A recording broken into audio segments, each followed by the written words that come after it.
स्वागत है आपका गुरु मंत्रा IAS क्लास गोसाईगंज में। पिछले वीडियो में हम लोग पढ़े थे ट्रांस हिमालय और बृहद हिमालय के विषय। आज हम लोग पढ़ेंगे, पिछले वीडियो में हम लोग पढ़े थे ट्रांस हिमालय और बृहद हिमालय के विषय।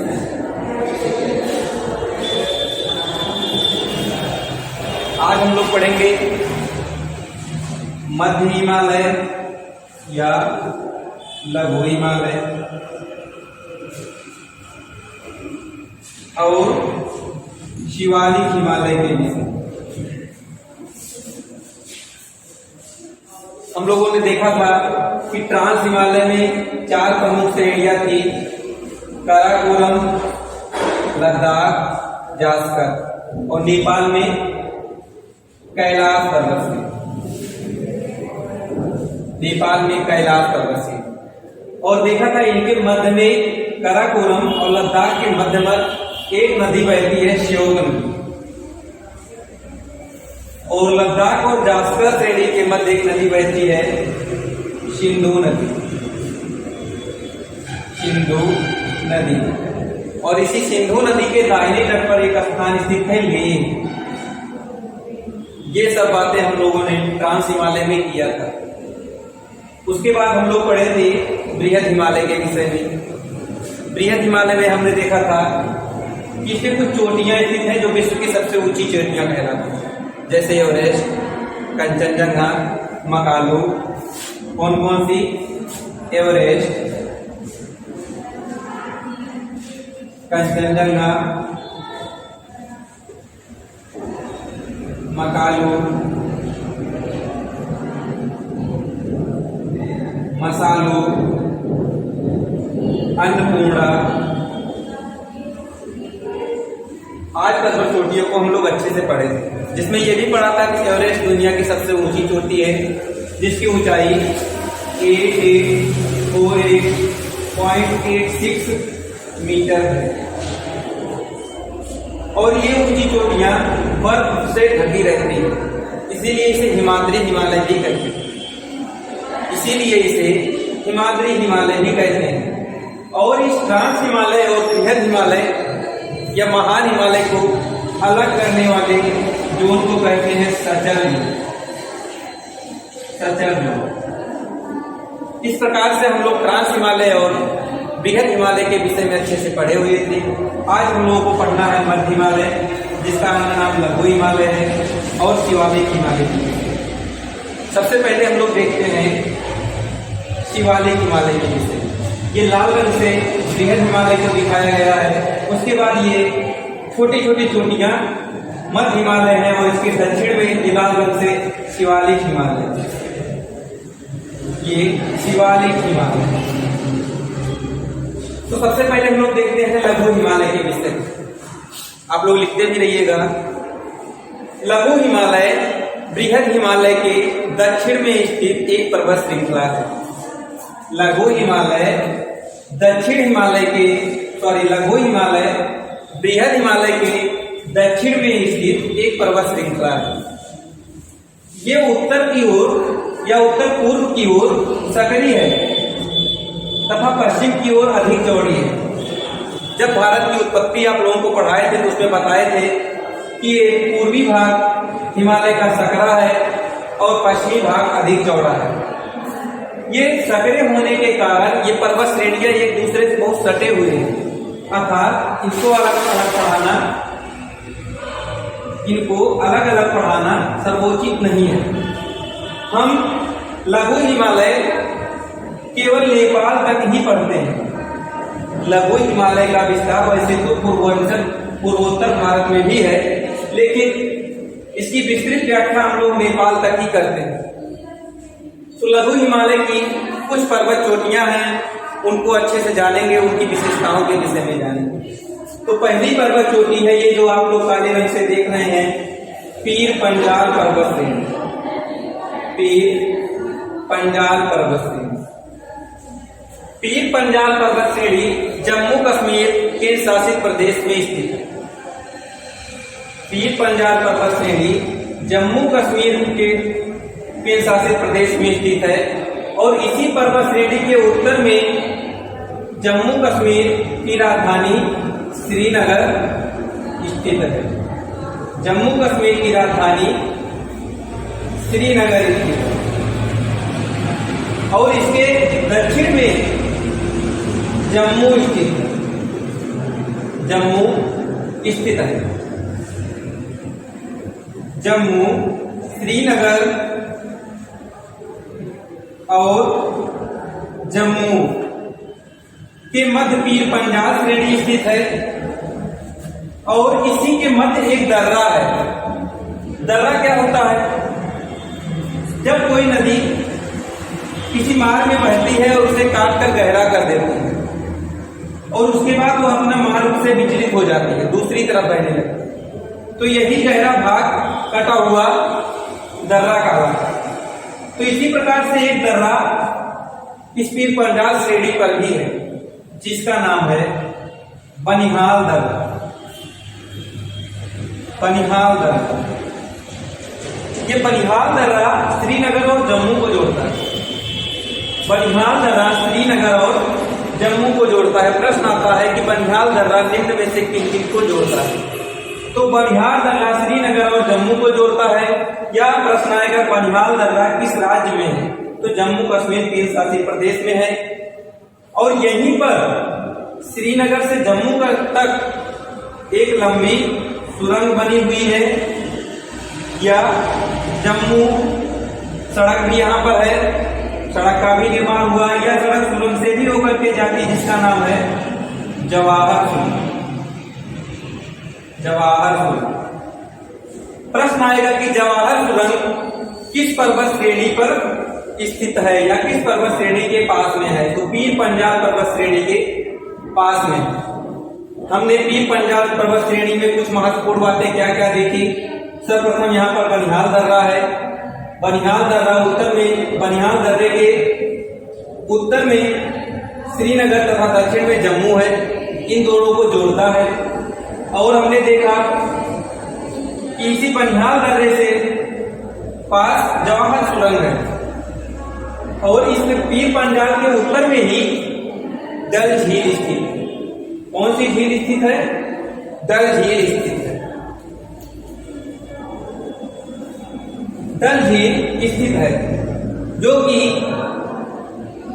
मीठे पानी की झील है और इसी के पास में एक झील और स्थित है, बुलर झील।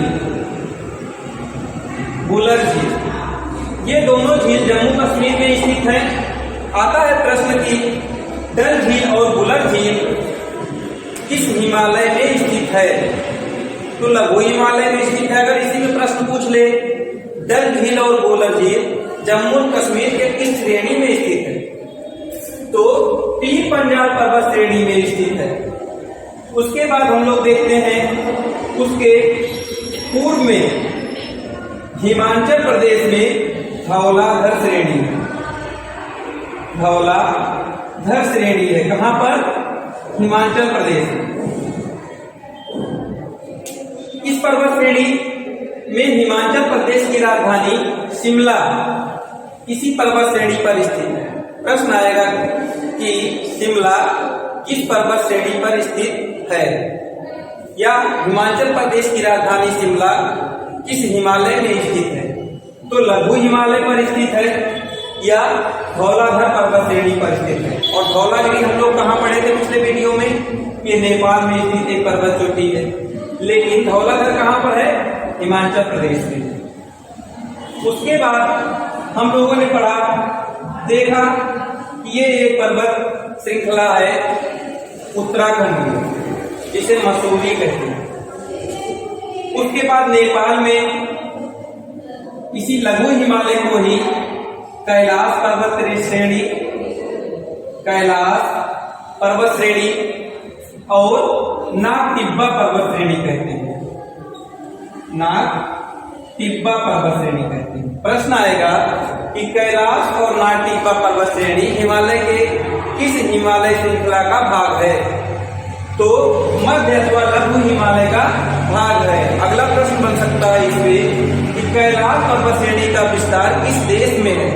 तो ध्यान रहे कि इसका विस्तार नेपाल में है, या नागटिब्बा पर्वत श्रेणी का विस्तार नेपाल में। आगे हम लोग इसका विस्तार देख रहे हैं कि ये सिक्किम में भी है। इस प्रकार से हम लोगों ने देखा कि मध्य हिमालय का विस्तार पीर पंजाल पर्वत श्रेणी से लेकर पूर्वोत्तर भारत तक विस्तृत है। अब इन पर हम लोग चर्चा करते हैं कि यहाँ पर ये हिमाच्छादित रहते हैं। ये शीतोष्ण जलवायु के क्षेत्र हैं। कैसे क्षेत्र हैं? मध्य हिमालय शीतोष्ण जलवायु वाला क्षेत्र है। मध्य हिमालय शीतोष्ण जलवायु वाला क्षेत्र है। शीतोष्ण जलवायु वाला क्षेत्र है, इसलिए यहाँ के बर्फ गर्मियों में पिघलते हैं। जब ये बर्फ पिघलते हैं तो ये ढलान का निर्माण करते हैं। इन्हीं ढलानों पर घास के पेड़, कोमल लंबे घास के पेड़ उगते हैं। कोमल लंबे घास के पेड़ उगते हैं। इन घास के पेड़ों को या पौधों को अलग अलग नाम से अलग अलग राज्यों में जाना जाता है। जैसे जम्मू कश्मीर में किस नाम से जाना जाता है? मर्ग नाम से। जम्मू कश्मीर में मर्ग नाम से जाना जाता है। जैसे गुलमर्ग और सोनमर्ग। गुलमर्ग और सोनमर्ग। और उत्तराखंड में किस नाम से जाना जाता है? बुग्याल और पयाल नाम से जाना जाता है। बुग्याल और पयाल नाम से जाना जाता है। प्रश्न आता है कि बुग्याल और पयाल किस हिमालय पर उगने वाले घास हैं? तो मध्य हिमालय पर उगने वाले घास हैं। और किस राज्य में है? उत्तराखंड राज्य में। या मर्ग किस हिमालय में उगने वाले घास को कहते हैं? तो मध्य हिमालय में उगने वाले घास को कहते हैं, जो कि जम्मू कश्मीर में मिलते हैं। जैसे सोनमर्ग और गुलमर्ग। प्रश्न ऐसे ही पूछे जाएंगे, गुलमर्ग और सोनमर्ग घास के मैदान कहाँ पर मिलते हैं? तो जम्मू कश्मीर में मिलते हैं। या किस हिमालय में मिलते हैं? लघु हिमालय में मिलते हैं। ये किस प्रकार के घास हैं? शीतोष्ण जलवायु वाले घास के मैदान है। किस प्रकार के जलवायु वाले मैदान है? शीतोष्ण जलवायु वाले घास के मैदान है। तो हम लोगों ने पढ़ा घास के मैदान को क्या कहते हैं। अब आगे हम लोग देखते हैं घाटियों के विषय। घाटी क्या होती है? जैसे हम लोग देख रहे हैं, उत्तर में बृहद हिमालय है और मध्य में लघु हिमालय है। तो ये हो गया हमारा लघु हिमालय। उसके बाद जो समतल मैदान है ये हो गया बृहद हिमालय। लघु हिमालय, बृहद हिमालय। तो इन दो पर्वत लघु हिमालय और बृहद हिमालय के मध्य ये जो समतल मैदान है इसी को घाटी कहते हैं। लघु हिमालय और बृहद हिमालय के मध्य जो समतल मैदान है इसी को घाटी कहते हैं। परिभाषा इसकी क्या हो जाएगी? दो पर्वत श्रेणियों या दो पर्वत चोटियों या दो ऊंचे उठे हुए पर्वत चोटियों के मध्य नीचे धसे हुए समतल मैदान को घाटी कहते हैं। इस लघु हिमालय में स्थित घाटियों को अलग अलग राज्यों में अलग अलग नाम से जानते हैं। जैसे बात करते हैं जम्मू कश्मीर में। जम्मू कश्मीर में इसे कश्मीर घाटी के नाम से जानते हैं। जम्मू कश्मीर में इसे कश्मीर घाटी के नाम से जानते हैं।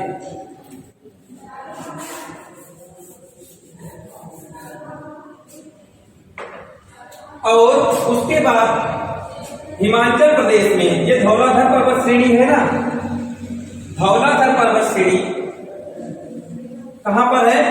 हिमाचल प्रदेश में। यहां पर इसे किस नाम से जानते हैं? कुल्लू कांगड़ा घाटी। कुल्लू कांगड़ा घाटी। इनका नाम पूछ लिया जाता है कि कौन सी घाटी किस राज्य में स्थित है, तथा इसमें यह पूछा जाता है कि इनको पूर्व से पश्चिम क्रम से लगाइए।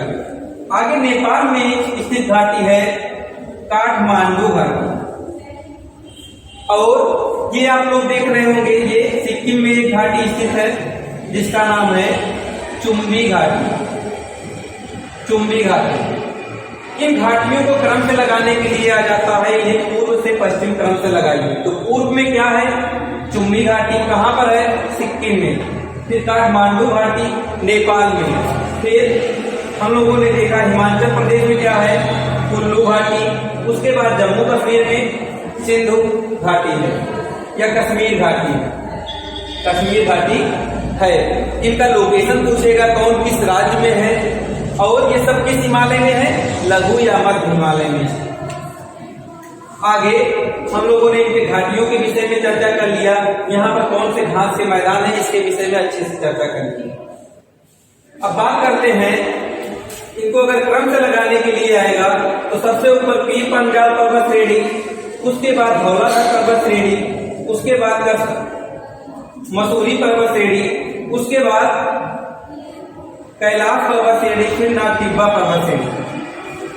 ये पर्वत श्रेणियां जो हैं इस पर बर्फ जमे रहते हैं और घास के मैदान भी उगे रहते हैं, जैसे जम्मू कश्मीर में सोनमर्ग और गुलमर्ग। इसीलिए ये पर्यटक स्थल के रूप में भी प्रसिद्ध है, अर्थात जहां पर बर्फ और घास के मैदान दोनों एक साथ उनके बहुत ही मनोरम दृश्य वहां का दिखेगा। इस प्रकार से जम्मू कश्मीर में जो पर्यटक स्थल हैं वो सोनमर्ग और गुलमर्ग है। ऐसे ही प्रश्न अभी पूछा गया था हाल ही में, निम्न में से कौन सा पर्यटक स्थल किस राज्य में स्थित है। और आगे देखते हैं हम लोग हिमाचल प्रदेश में शिमला, मनाली और डलहौजी पर्यटक स्थल स्थित है, और उत्तराखंड में मसूरी, रानीखेत, नैनीताल, पिंडसार, ये चारों कहां पर स्थित हैं? उत्तराखंड में। अभी हाल ही में एग्जाम में यही क्वेश्चन आया था, पिंडसार पर्यटक स्थल किस राज्य में है?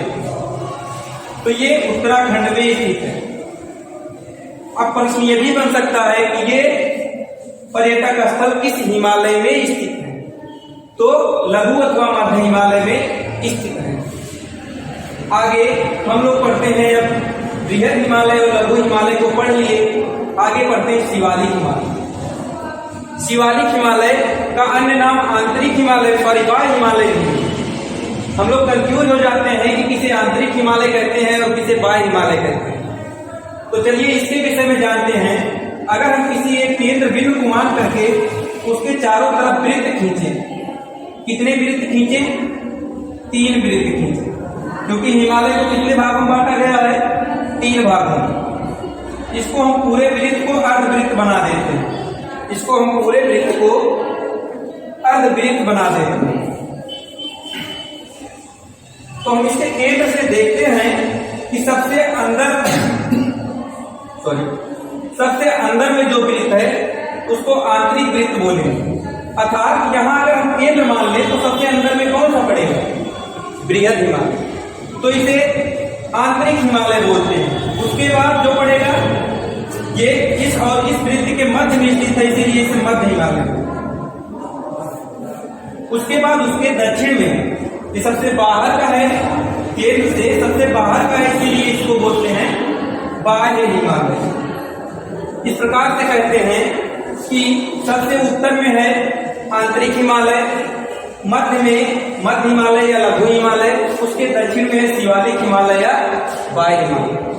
अब शिवालिक हिमालय के विषय में हम लोग देखते हैं। शिवालिक हिमालय वैसे तो यहाँ पर बहुत कम ऊंची वाली चोटियां पाई जाती हैं, बहुत अधिक ऊंचाई वाली चोटियां इस हिमालय में नहीं पाई जाती हैं, लेकिन ये उत्तर पूर्व की ओर बहुत कम इसका विस्तार उत्तर पूर्व की ओर बहुत कम है, लेकिन अरुणाचल प्रदेश में इसका विस्तार पुनः दिखाई देता है। अरुणाचल प्रदेश में जो विस्तार है इसका, इनको पूर्व से पश्चिम क्रम लगाने के लिए आ जाता है। तो कौन कौन सी पर्वत श्रृंखला है जो अरुणाचल प्रदेश में विस्तृत है? सबसे पहले देखते हैं डाफला, उसके बाद मिरी, फिर अबोर, फिर मिसमी। तो कौन कौन से हैं? डाफला, मिरी, अबोर, मिसमी। इन पर्वत श्रेणियां अरुणाचल प्रदेश में स्थित है। कहाँ स्थित है? अरुणाचल प्रदेश में। साथ ही में इन्हीं पर्वत श्रेणियों के नाम पर यहाँ पर इसी नाम की जनजातियां भी पाई जाती हैं, जैसे डाफला जनजाति या मिरी जनजाति या अबोर जनजाति या मिसमी जनजाति। प्रश्न ऐसे ही आएगा कि डाफला, मिरी, अबोर, मिसमी किस पर्वत श्रृंखला के भाग हैं? तो ये मध्य शिवालिक पर्वत श्रृंखला के भाग हैं तथा इनका पूर्व से पश्चिम क्रम पूछ लेगा। अगर पूर्व से पश्चिम पूछेगा तो सबसे पूर्व में मिसमी, फिर अबोर, फिर मिरी, फिर डाफला। इस प्रकार से ये पर्वत श्रेणियां हैं। अब हम बात करते हैं गार्ज की। तो जहां पर बृहद हिमालय दक्षिणावर्ती मुड़े होते हैं, हमने बताया है कि उसको अलग अलग देशों में अलग अलग नाम से जानते हैं, जैसे म्यांमार में है अराकान योमा कहते हैं, अराकान योमा कहते हैं, और पाकिस्तान में इसी को कहते हैं सुलेमान, और यहाँ पर अफगानिस्तान में इसे कहते हैं हिंदुकुश। इसके विषय में हम लोगों ने देखा था।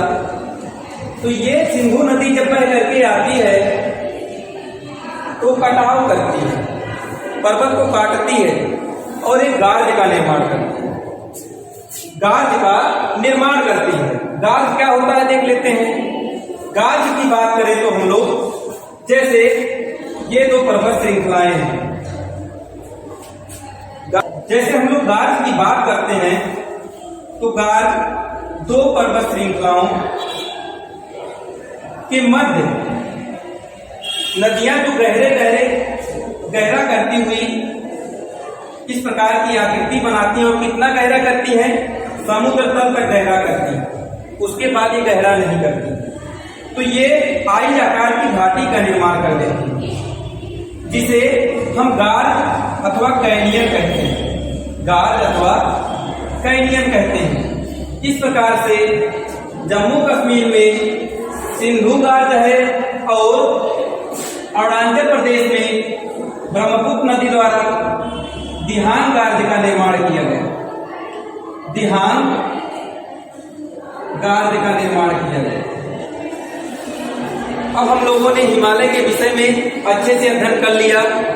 बृहद हिमालय, मध्य हिमालय और शिवालिक हिमालय। अगले वीडियो में हम लोग पूर्वोत्तर भारत की जो पर्वत चोटियां उनके विषय में बात करेंगे, और जो यहाँ पर भारत में स्थित प्रमुख दर्रे हैं उनके विषय में बात करेंगे।